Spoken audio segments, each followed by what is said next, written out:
আল্লাহ পাক কলম সৃষ্টি করে তাকদীর লিখেছেন, অতএব তাকদীর নিয়ে প্রিয় ভাইয়েরা বিচলিত হবেন না। আপনার তাকদীরে যা আছে আপনি পাবেন, যা নাই কোশ্চিন কালেও পাবেন না, ফুল স্টপ। আপনার তাকদীরে যা আছে আপনি পাবেন, না পেয়ে আপনি দুনিয়া থেকে যাবেন না, ফুল স্টপ। আর আপনার তাকদীরে যা নাই সারা দুনিয়ার মানুষ মিলে আপনাকে দিতে পারবেন না। এই চিন্তাটা আগে মাথার মধ্যে সেট করেন। এই চিন্তা যার মধ্যে ইনস্টল করা আছে সে আত্মহত্যা করে না কখনো, সে হতাশ হয় না কখন, সে ভয় পায় না, আল্লাহর পরে চলতে গিয়ে পিছু পা হয় না, সে জালেমের সামনে মাথা নত করে না। যার মাথায় এই চিন্তা আছে যে আল্লাহ যা লিখেছেন এটা হবে, যা লিখেন নাই সারা দুনিয়ার মানুষ মিলে সেটা হবে না, সিম্পল। এর মধ্যে আল্লাহ পাক পরীক্ষায় ফেলবেন, ওই বিষয়টা ডিফারেন্ট। আমি অবশ্যই তোমাদেরকে পরীক্ষা করব ভয় দিয়ে, ক্ষুধা দিয়ে, সন্তানের ইন্তেকাল দিয়ে, ফসলের ক্ষতি দিয়ে, সম্পদের ক্ষতি দিয়ে আমি পরীক্ষা করব। কিন্তু যারা সবর করবে এবং যারা এই কনসেপ্ট রাখবে ইন্না লিল্লাহি ওয়া ইন্না ইলাইহি রাজিউন, এদেরকে আল্লাহ পাক প্রশংসা করেছেন, ইনশাআল্লাহ এরা সফল হবে। আল্লাহ পাক তাকদীর লিখে ফেলেছে, তাকদীর নিয়ে টেনশন করবেন না, রিজিক নিয়ে টেনশন করবেন না। এখনকার যুব সমাজের সবচেয়ে বড় টেনশন রিজিক। একটা জব, একটা ভালো জব, একটা ভালো ব্যবসা, সে সিকিউরড লাইফ চাচ্ছে, রিজিক নিয়ে চিন্তা করবেন না।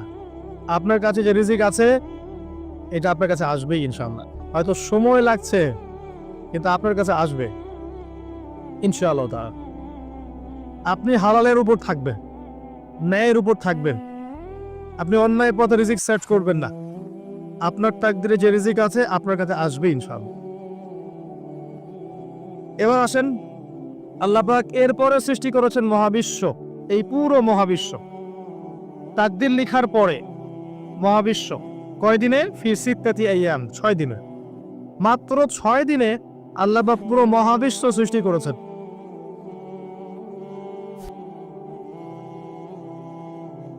হুয়াল্লাযী খালাকাস সামাওয়াতি ওয়াল আরদা ফি সিত্তাতি আইয়াম সুম্মা ইস্তাওয়া আলাল আরশ।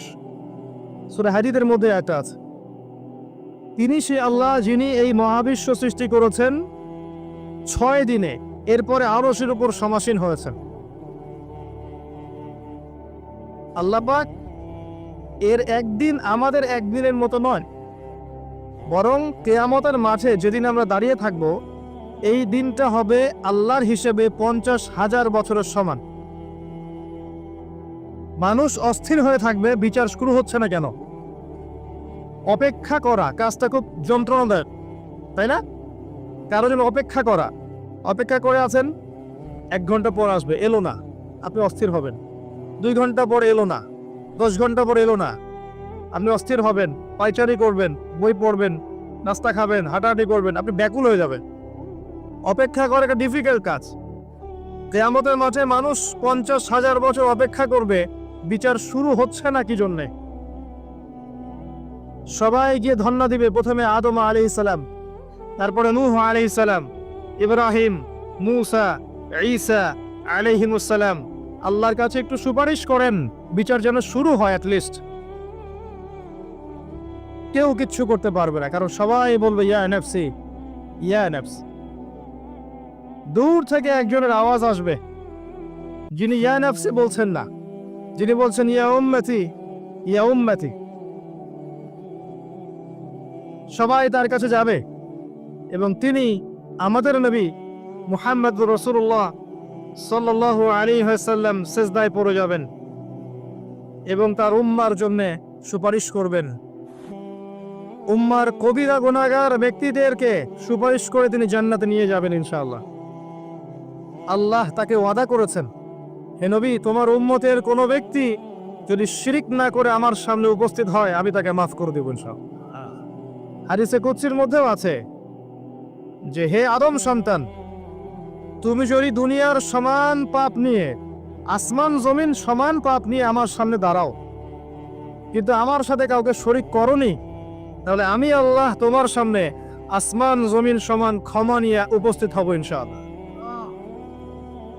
শোনেন, 1999 জন মানুষ জাহান্নামে যাবে। প্রতি 1999 জন মানুষ জাহান্নামে যাবে। সহিহ বুখারীর হাদিস 4 বার এসেছে। এখানে ইকুয়েশনটা এমন না যে ম্যাথামেটিক্যালি ক্যালকুলেট করতে হবে, এমন নয়। এটা দিয়ে আধিক্য বোঝানো হচ্ছে। বেশিরভাগই জাহান্নামে যাবে। এই কথা আল্লাহ পাক কিন্তু সূরা আরাফের মধ্যে বলেছেন 179 নম্বর আয়াতে, ওয়ালাকাদ যারানা লিজাহান্নামা কাসীরাম মিনাল জিন্নি ওয়াল ইনস। একই বিষয়ে কোরআন হাদিস পরস্পর মিলে যায়। এখানে একটা বিষয় বুঝতে হবে, আল্লাহ পাক বলেছেন সূরা নিসার মধ্যে, ইন্নাল্লাহা লা ইয়াগফিরু আন ইউশরাকা বিহি ওয়া ইয়াগফিরু মা দুনা যালিকা লিমান ইয়াশা। আল্লাহ পাক তার সাথে শিরকের গুনাহ মাফ করবেন না, এছাড়া যে কোনো গুনাহ আল্লাহ পাক যাকে ইচ্ছা মাফ করতে পারে। তার মানে যে বেশিরভাগ মানুষ জাহান্নামে যাচ্ছে, তাদের আমলনামায় কোন পাপ থাকতে পারে? কথা বোঝা যাচ্ছে কি? নিঃসন্দেহে তাদের আমলনামায় শিরকের পাপ থাকবে। এটা বুঝতে আপনাকে পিএইচডি করার দরকার নাই। আল্লাহ পাক শিরক ব্যতীত যে কোনো পাপ যাকে ইচ্ছা মাফ করতে পারে। তার মানে তারা জাহান্নামে যাচ্ছে বিকজ অফ শিরক। আমাদের মুসলিমরা এখন শিরক বোঝে না, অমুসলিমরা তো শিরক করেই। যেমন কেউ বলছে ওয়াকালাতিল ইয়াহুদু উযাইরুন ইবনুল্লাহ, বলছে উযাইর আল্লাহর সন্তান, নাউযুবিল্লাহ। শিরক। অথচ ওরাই এখন বিশ্বকে রুল করছে, তাই না? ওয়াকালাতিন নাসারা আল মাসীহ ইবনুল্লাহ, নাসারা বলছে যে ঈসা ইবনে মারইয়াম আল্লাহর সন্তান, তাই না? অথচ ওই সভ্যতাই এখন বিশ্বকে রুল করছে। যালিকা কাউলুহুম বিআফওয়াহিহিম, এটা ওদের মুখের কথা, এটা জাস্ট মুখের কথা। আবার অনেক সময় দেখা যায় যে আল্লাহকে বাদ দিয়ে আমরা মাধ্যম পূজাও করছি। অমুসলিমরা তো শিরক করছেই, যারা মুসলিম তারা দেখবেন আল্লাহকে বাদ দিয়ে মাধ্যম পূজা শুরু করেছে। মাজারের পূজা করছে, কবরের পূজা করছে, মৃত ব্যক্তির ওসিলায় পার পাওয়ার চেষ্টা করছে। মুসলিম থেকে দেখবেন তাকদীরকে অস্বীকার করছে, আল্লাহর হালালকে হারাম করছে, আল্লাহর হারামকে হালাল করছে। মুসলিম থেকে দেখবেন যে হাতে একটা আংটি পড়েছে, ভাই কি জন্য পড়েছেন? এই রোগ ভালো হবে আমার। গলায় একটা বালা ঝুলিয়েছে, কোমরে একটা মাদুলি, ভাই এগুলো কেন? এগুলোতে রোগ ভালো হবে। মুসলিমদের কথা বলছি, অমুসলিমদের কথা বাদ দেন। যারা বলছে আল্লাহর সন্তান আছে, ওদের কথা তো বলার দরকার নেই আমাদের, কারণ এগুলো স্পষ্ট শিখ। তবে এতটুকু বলি যে 25শে ডিসেম্বরে যারা বলেছে মেরি ক্রিসমাস, বলেছে না? 25শে ডিসেম্বর যারা বলেছে মেরি ক্রিসমাস মুসলিমদের মধ্যে, এরা স্বীকার করে নিয়েছে যে ওই দিন আল্লাহ রাব্বুল আলামিন ঈসা আলাইহিস সালামকে জন্ম দিয়েছেন। নাউযুবিল্লাহ, নাউযুবিল্লাহ।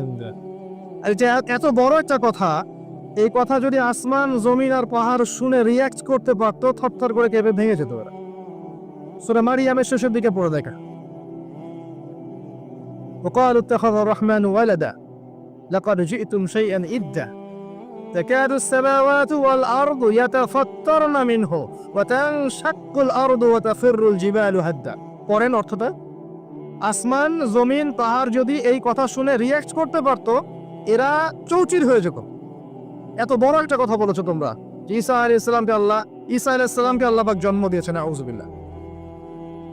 এরা তো শিরক করছে। মুসলিমরাও দেখবেন এই যেগুলো বললাম, আল্লাহকে বাদ দিয়ে অন্যের কাছে দোয়া করছে, আল্লাহকে বাদ দিয়ে অন্যকে সেজদা করছে, আল্লাহকে বাদ দিয়ে অন্যের কাছে নজর মানত করছে, আল্লাহকে বাদ দিয়ে অন্যের জন্য জবাই করছে, আল্লাহর তাকদীরকে অস্বীকার করছে, আল্লাহর হালালকে হারাম করে নিচ্ছে, আল্লাহর হারামকে হালাল করে নিচ্ছে।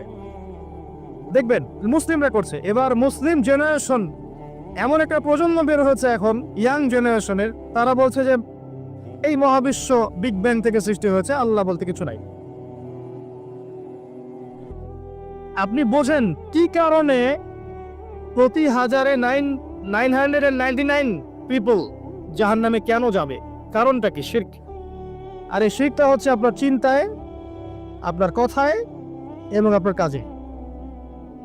চিন্তার মধ্যে শিরক। যেমন একজন ব্যক্তি চিন্তা করে আকীদা যে আল্লাহ ছাড়া অমুকও সন্তান দিতে পারে, এরকম আকীদা নাই মুসলিমদের।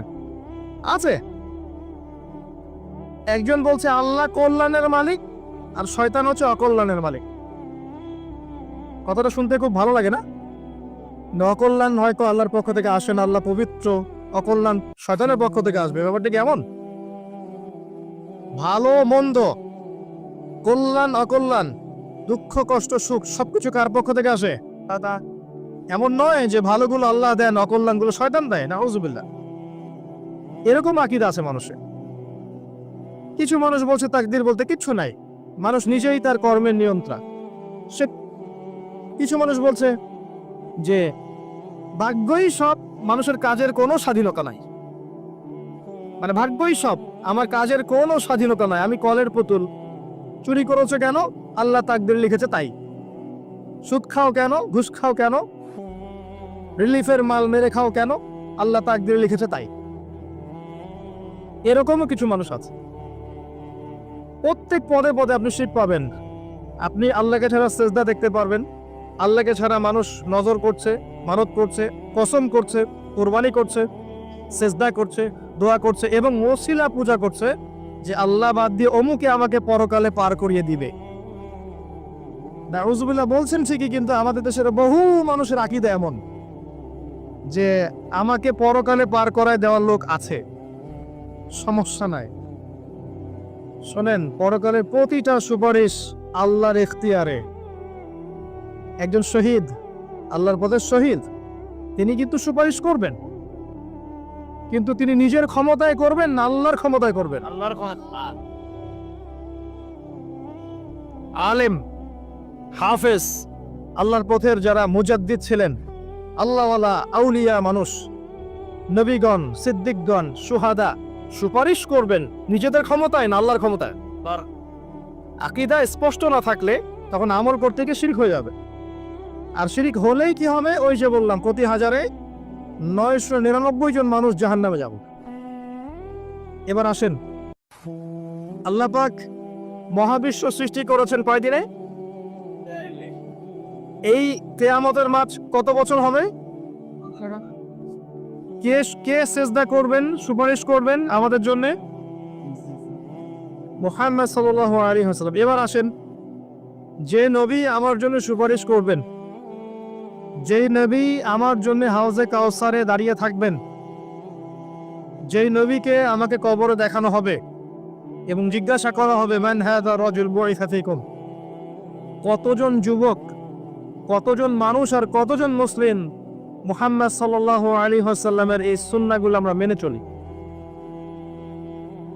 যাকে কবরে দেখানো হবে, যিনি সুপারিশ করবেন, যিনি আমাদেরকে ছাড়া জান্নাতে যাবেন না, যিনি হাউজে কাউসারে দাঁড়িয়ে থাকবেন, যিনি জান্নাতের দরজায় প্রথম কড়া নাড়বেন এবং যিনি তার উম্মতকে নিয়ে ফিকির করছেন কিয়ামতের মাঠেও, ইয়া উম্মতি ইয়া উম্মতি, উম্মতের মধ্যে কতজন যুব সমাজ মুহাম্মদ সাল্লাল্লাহু আলাইহি ওয়াসাল্লামের সুন্নাহ মেনে চলে? বলেন।